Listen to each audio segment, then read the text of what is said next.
Well, the resurgence of COVID spurred by Omicron is forcing businesses to make some tough decisions on whether to stay open or not during their busiest season.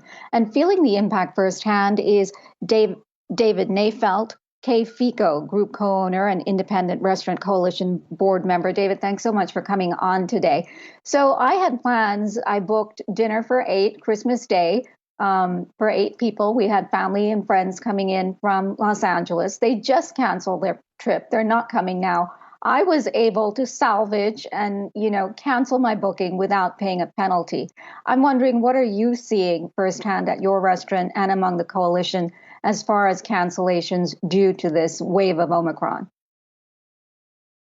Well, thank you very much for having me. As of right now, we're seeing it trending roughly towards around 30 to 45% per night in cancellations, either the day before or day of, which is, incredibly detrimental to restaurants. Here in San Francisco, we're also experiencing a tremendous amount of rain.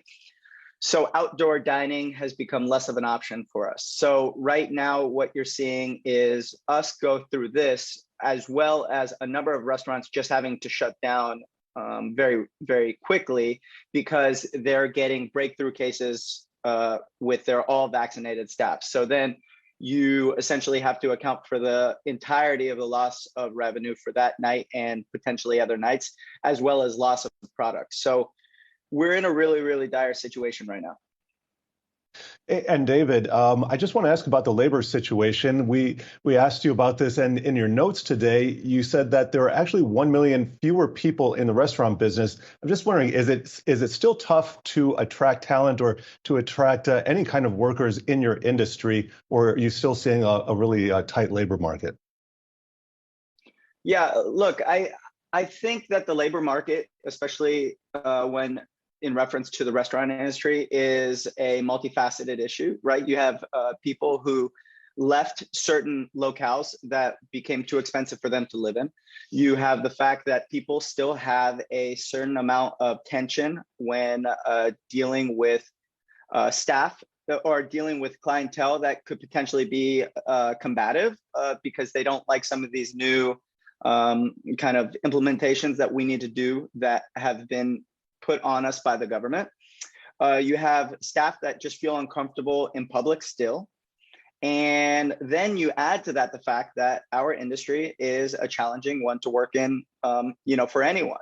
And so, but I want to be clear, the labor force issue is just one of maybe a dozen of issues that are just really crippling our industry right now. And none of this is going to be solved unless we get federal funding in the form of the Restaurant Revitalization Fund refilled, which is something that's been promised to us time and time again, and something that has overwhelming bipartisan support.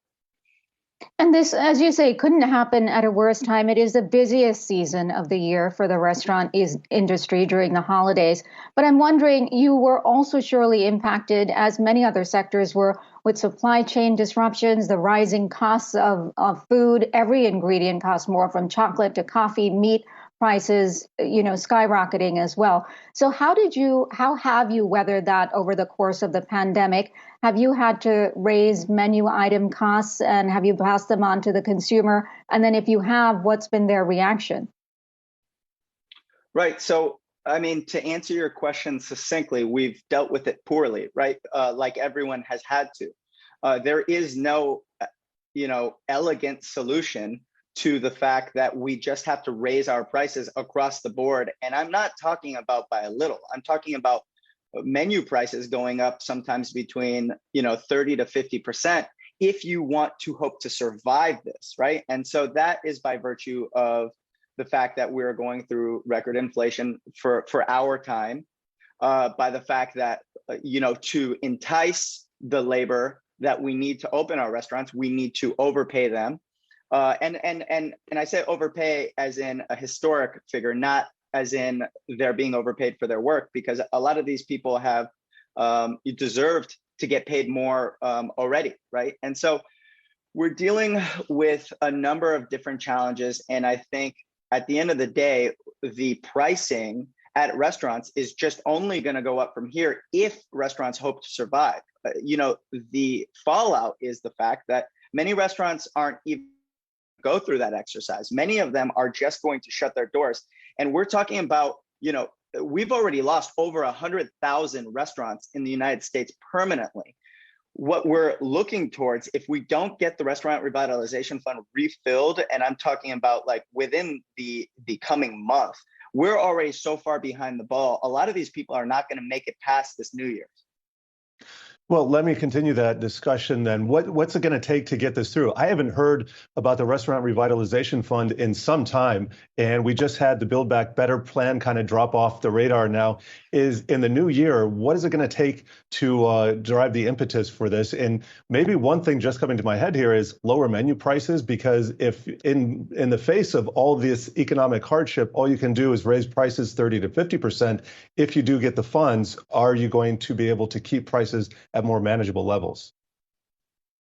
Oh, certainly. If we get funds, that will help a lot of restaurants sustain current pricing models and take care of their staff, as well as make their landlords whole, pay their creditors, pay everyone involved in the kind of, ecosphere of the restaurants, right? So it's a win-win-win for everybody. If you pay restaurants money, they are going to stay open, continue to pay people, pay payroll tax, pay sales tax. You don't get empty storefronts. The entire community benefits when you keep these businesses alive. To get to your initial question as to where we're at with this, I mean, frankly, we're very, very close. We have overwhelming bipartisan support. We really need a couple more Republicans in the Senate to sign on, but we have some Republican support. I just want to kind of point this out to you. We have a bill that's being presented by Senators Wicker and Senators Cardin. We have Senator Schumer's support, full-throated support. What we need is we just need a few more senators to sign on to this. If you have a bill that both Joni Ernst and Elizabeth Warren agree on, right? Like, think about how rare that is, right? The entirety of Congress understands that small business is the backbone of this country, and that restaurants are at the eye of that storm, right? Like at the very, very center of one of the most crucial industries to save. And so what we need right now is, Congress went home for a holiday while we were all dying and closing our restaurants, right? We need for them to take action now. And this is action that they should have taken, to your point, a year ago. They should have refilled this. Right now, what we're seeing is the fallout of that, with a lot of restaurants that are struggling, and with the Omicron virus kind of gaining a lot of traction. You're going to see a lot of restaurants that are having to suddenly close, lose a ton of revenue, and a lot of them may not reopen at all. It is a very difficult situation for the entire industry. We will have to leave it there. But David Nayfeld, Fico Group co-owner and Independent Restaurant Coalition board member, thank you so much for your time today, and we wish you very well.